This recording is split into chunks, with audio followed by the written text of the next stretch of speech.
Stan's upbringing was entirely shaped by his own father. When Jack was engrossed in watching adult films, young Stan entered the room, craving attention. Jack pushed him away. Art was more important than anything. Heartbroken, Stan prayed for a friend. Incredibly, his prayer was answered. A man fell from the sky. But Henderson wasn't divine, he was Jack's confidant. When Jack discovered this, he turned the charade real, paying Henderson to play Stan's imaginary friend. Everything went smoothly, until payday when Jack vanished. Henderson stormed off, leaving Stan heartbroken. 30 years later, Jack had passed away, but the son repaid the father's debt. Henderson showed up at the Smith's house with a gun, demanding the $300 owed for 30 years. Francine heard this and gave him $500, but demanded Henderson make Stan take her to a nightclub. Stan was always obsessed with nightlife, but always left his wife at home. However, Francine longed to be part of it. Henderson met with Stan. Get back to me!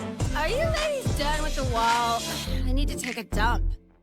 And agreed to his proposal. He and Francine reignited their passion on the dance floor. After 2 hours of sweaty entanglement, they hurried home to prepare for more intense intimacy. But Henderson wasn't done. He lurked in the bathroom, demanding more work and money. When Francine refused, Henderson threatened to expose the truth. Francine prepared to confess everything, but Stan was about to tell her about his friend. She told Stan that if he truly saw her as his entire life, perhaps Henderson's mission had been accomplished. The next day, Stan decided to make Henderson disappear. He took Henderson skydiving. As they fell, Henderson screamed that he truly existed. Stan insisted Flagstaff didn't exist and immediately released the rope.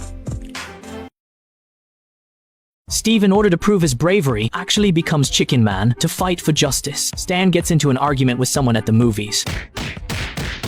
The other man joins forces with his son to attack him, but Steve turns around and slips away.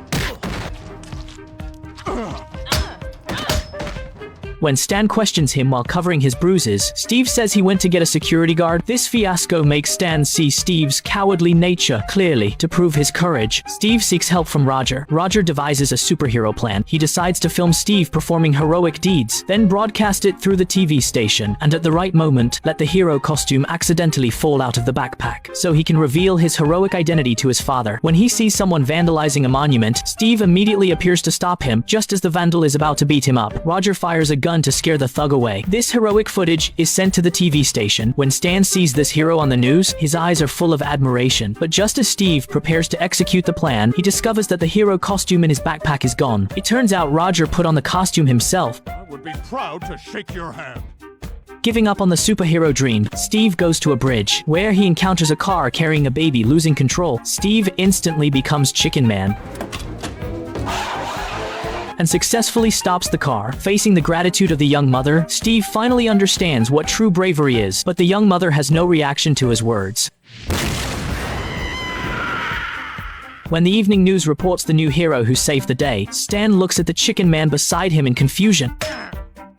After Roger confesses, Stan finally understands Steve's growth and reconciles with him.